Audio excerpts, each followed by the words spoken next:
Rain going to be filing in with the solo mission, but you're hoping from Faze's perspective they can at least get some damage done before they do push this side. Molotov to the back of Quad is going to isolate Sunny from the rest of his team, but he came in with one, and that's going to be all she wrote for him. And now Oscar has the arduous task of holding on for dear life, but he is going to succumb to the same fate. It's looking too easy for Faze. 4-on-2 retake.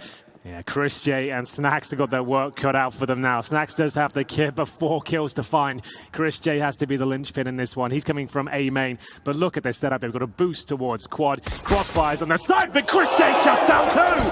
How is this happening? He will be dropped by Rain, but Snacks now still has a chance. Chris J has set him up. It's absolutely sick. Now Snacks has to go in and try and rinse and repeat. It's not quite going to go as crispy for him. The time is dwindling. He does have the kit, though, by his side, and he's going to get the sideswipe onto Rain, but Nico... Oscar now potentially could be flashed in to either the main entrance or towards Squeaky Door. Going to nail that shot, no problem whatsoever, and fall back to the safety of the bomb site. Mouse did get the opening pick in the last round too. We know how that ended in actual fact. It's the exact same way. Rops has got himself 1-2, but here comes Olof with 2 of his own, and he is kicking this map off in style. He moves to about 7 kills, indeed 7 and 3. And isn't enough though to get Faze back into this round. Rain perched up on the catwalk has Guardian to play with, who has just chipped in for a kill onto Sunny. Things getting interesting once more. Just under a minute to play with, so plenty of time for the T's. They don't have to feel rushed to go into a sketchy position. Chris J round the corner of Cardo's going to strike. What the hell happened there, Chris? Where's the communication? That's going to cost him dearly. Not like this, Mousesports. Cover from the flashes. He can't take anything for granted, though. The first couple of kills have gone their way. Doing their best to make amends for that previous misstep.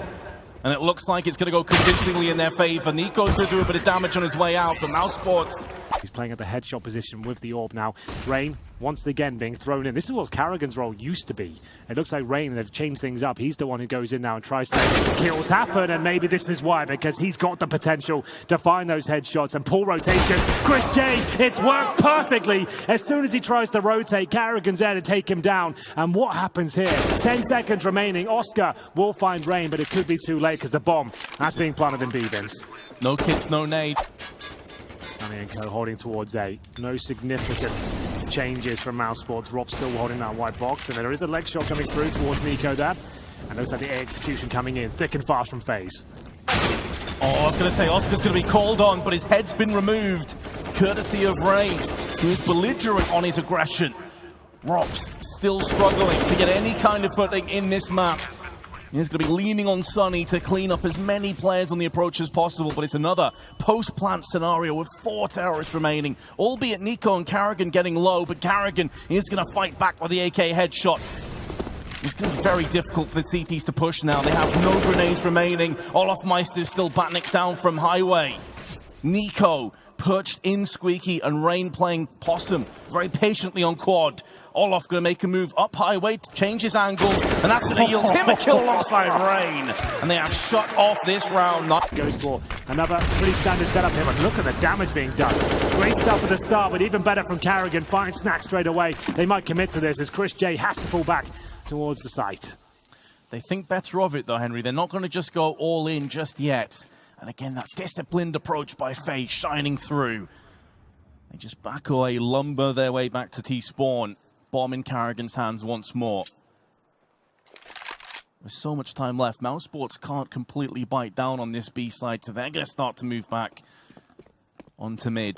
Well, they have 2 players, Oscar and Rops. Rops gets flashed out. Oscar goes down. Again, Faze doing an excellent job of peeling away the defenders. They did just see a glimpse of Rops into connector. And it's only Sunny that's came back and done anything for Mousesports. I'm getting a bit of deja vu here, Henry, because every round is just looking far too comfortable for Faze. But Chris J, he's given them a chance. I feel like he can win this round still. Chris J, these are the sort of rounds he can deliver in. It's now a 3 versus 2, but Sunny, he does go down straight away. We did need at least 1 frag there to stand a chance. 35 seconds, Chris. He's going to have to pull a rabbit out of the hat here if he's got any chance of pulling this one off. Bomb planted, no kip. No hope. Dead. 1 M4, no kids, barely any utility. Faze looking for pretty much the perfect half here. 14-1 would be catastrophic for Mousesports. 13-2, at least you could still win a pistol, maybe have a chance here. Chris J has opened things up. Nice little push to take down Carrigan there. They have the lead. Chris J finds the AK-47. Oscar has found the bomb, in fact. They actually have a chance here, Vince. They might be able to at least take this final round of the first half. Rob's boosted up. This is looking good. I'm almost certain Mouse can do this. Playing for a bit of pride now, our Mouse. They do go over. Rain will have them dead to rights, however. And his spidey senses are tingling. 2-player boost. He's going to Molotov. This could ruin so much. This CPs. They have to go out to the open, and Rain is going to strike. The other two counter-terrorists who were boosted have to just get the hell out of there. And Rops and Chris J have both been taking a battering. Nico now going to have a quick clear across. Finds himself snacks, but that's going to be at the cost of his life. Guardian.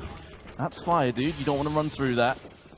You're going to take a bit of damage himself, but this is the best chance Mousesports have had for a good 10 or so rounds. And even then, it's going to be another post plant. Plus, they've got Rain making moves around the back. He's found snacks. It's labored. Finally finishes off the kill.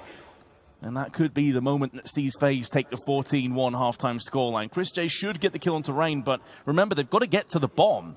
There's no kits and only a HE to play with. Chris J's going to get the first kill, but it just feels like a drop in the bucket at this stage. I think you might be right. The bomb is ticking away at some pace. It is going to be the 14-1. It's going to be the biggest landslide we've had in the tournament so far. All of Meister looking to close things out here. Might even have to, but here we go. There's a chance, 1 versus 1, but I think the bomb's too far gone, Vince. It is going to finish up. Robs, unfortunately, can't do anything about it. Jay's landed some pretty nice shots, but it seemed after that TK round where it was a 2v2 and he got the team kill and they lost, they just never recovered from that point. Nico, though, is going to have himself a handful of terrorists pushing his angles, whereas Olofmeister at the back is going to be looking to rain down some power, but did Nico just land that through smoke? Just a little tap there. Well, Mousesports just getting no luck, of course. No. Just straight ream through smoke. Well, that's the bomb down at least. So there is a chance here.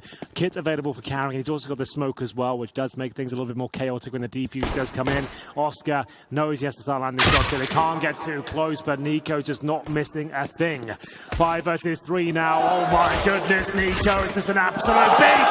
He's going for it, boys. He's going for the ace. 4 kills to his name. Robs has been taken down. And Nico!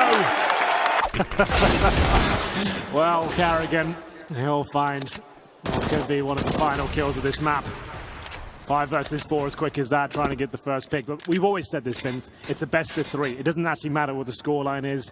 This one's over. Faze will be taking this map. We move on to Dust 2 next. That might not be good news. We've seen what Faze can do on Dust 2 as well. They get put on even more scary show, I'd say, against Optic at one point. That was actually amazing to watch at times. But Mousesports, 5 versus 4. No grenades. 1 Galil, and they're taking damage. Snacks. He'll be positioned towards Squeaky Door. Made his way out. They'll sneak in the smoke here. But Nico, ready and waiting, does take significant damage. But it feels like we're coming to a logical conclusion. I think this might be the first 16-1 game of the tournament. And it's here on the big stage. Snacks doing whatever he can, but this is it now. Chris J will go down. Ladies and gentlemen, make some noise for